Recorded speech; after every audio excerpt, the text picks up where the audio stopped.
ইরানে সরকার বিরোধী বিক্ষোভ দমনে ব্যাপক সহিংসতার অভিযোগ তুলে সামরিক পদক্ষেপ নেয়ার হুমকি দিয়েছেন যুক্তরাষ্ট্রের প্রেসিডেন্ট ডোনাল্ড ট্রাম্প। তবে প্রকাশ্যে কঠোর বক্তব্য দিলেও বাস্তবে এমন পদক্ষেপ নেওয়া তার জন্য অত্যন্ত কঠিন হবে বলে মনে করেছেন বিশ্লেষকরা। বিশ্লেষকদের মতে ইরানের চলমান বিক্ষোভকে কার্যকরভাবে সহায়তা করার মতো কোনো সহজ বা বাস্তবসম্মত সামরিক কৌশল যুক্তরাষ্ট্রের হাতে নেই। ভেনেজুয়েলার নেতা নিকোলাস মাদুরোকে ক্ষমতা থেকে সরানোর পর ট্রাম্প প্রশাসনের আত্মবিশ্বাস বেড়েছে, কিন্তু ইরানের ক্ষেত্রে এখন পর্যন্ত দৃশ্যমান কোনো সামরিক প্রস্তুতি বা বাহিনী মোতায়েনের চিত্র দেখা যায়নি। বরং সাম্প্রতিক মাসগুলোতে মধ্যপ্রাচ্য যুক্তরাষ্ট্র তার সামরিক উপস্থিতি কমিয়েছে, যা সম্ভাব্য হামলার আশঙ্কাকে আরও দুর্বল করে। বর্তমানে মধ্যপ্রাচ্য যুক্তরাষ্ট্রের কোনো বিমান বাহিনী রণতরী মোতায়েন নেই। 2023 সালের 7 অক্টোবর হামাস ইসরায়েলের হামলা চালানোর পর প্রায় 2 বছর ধরে এই অঞ্চলের ধারাবাহিকভাবে যুক্তরাষ্ট্রের রণতরী উপস্থিত ছিল। তবে এখন ইউএসএস জেরাল্ড আর ফোর্ট ক্যারিবীয় অঞ্চলে এবং ইউএসএস নিমজ্জ যুক্তরাষ্ট্রের পশ্চিম উপকূলে সরিয়ে নেওয়া হয়েছে। এর ফলে ইরানে হামলা চালাতে হলে যুক্তরাষ্ট্রকে কাতার, বাহরাইন, ইরাক, সংযুক্ত আরব আমিরাত, ওমান কিংবা সৌদি আরবের মতো সামরিক ঘাঁটি ব্যবহার করতে হবে। কিন্তু এমন পরিস্থিতিতেও ওই ঘাঁটিগুলো ইরানের পাল্টা হামলার ঝুঁকিতে পড়বে।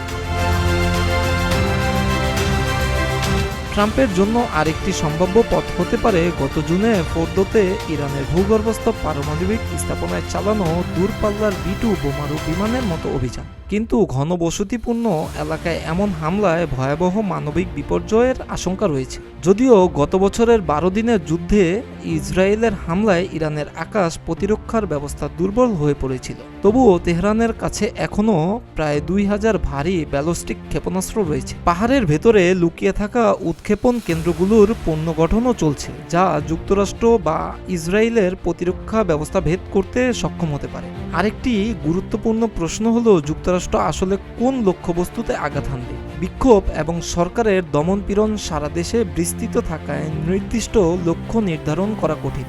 ভুল লক্ষ্যবস্তুতে হামলা হলে বেসামরিক প্রাণহানির ঝুঁকি উল্লেখযোগ্যভাবে বেড়ে যাবে এবং তাতে বাস্তব কোনো রাজনৈতিক পরিবর্তন নাও আসতে পারে। বিশ্লেষকদের মতে যুক্তরাষ্ট্রের যে কোনো হামলাকে ইরানি সরকার জাতীয়তাবাদী আবেগ উস্কে দিতে এবং নিজেদের পক্ষে জনসমর্থন জড়ো করার হাতিয়ার হিসেবে ব্যবহার করতে পারে। 1953 সালে CIA সমর্থিত গণ-অভ্যুত্থান সহ যুক্তরাষ্ট্রের সঙ্গে ইরানের দীর্ঘ বৈরী ইতিহাস এই প্রচারণাকে আরও জোরালো করবে।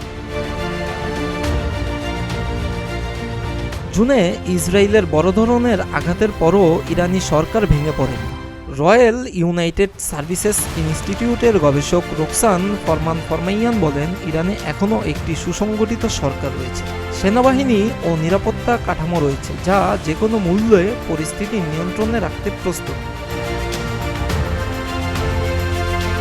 ইরানের সর্বোচ্চ নেতা আয়াতুল্লাহ আলী খামেনিকে লক্ষ্য করে সরাসরি হামলার বিষয়টিও আলোচনায় রয়েছে। তবে এমন পদক্ষেপ আন্তর্জাতিক আইন ও আঞ্চলিক স্থিতিশীলতার জন্য মারাত্মক পরিণতি ডেকে আনতে পারে এবং তাতেও সরকার পরিবর্তনের কোনো নিশ্চয়তা নেই। এমনকি খামেনির মৃত্যু হলে তার উত্তরসূরির তালিকাও আগে থেকে প্রস্তুত রাখা হয়েছে।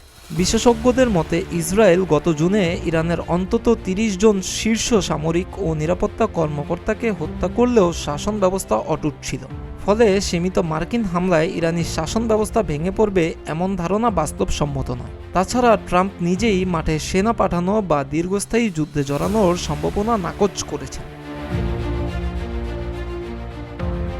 এমন অনিশ্চিত পরিস্থিতিতে বিকল্প হিসেবে সাইবার হামলার কথাও বিবেচনায় এসেছে। তবে বিদ্যুৎ বা যোগাযোগ ব্যবস্থায় আঘাত হানলে সবচেয়ে বেশি ক্ষতিগ্রস্ত হবে সাধারণ মানুষ। এমনকি ইরানে ইন্টারনেট পুনরুদ্ধারের মতো উদ্যোগ বাস্তবায়নও করা সহজ নয়।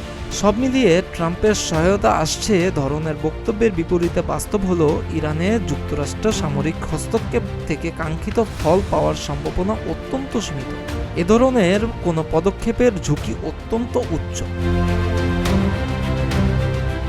মিরাজ হোসাইন, প্রতিদিনের বাংলাদেশ।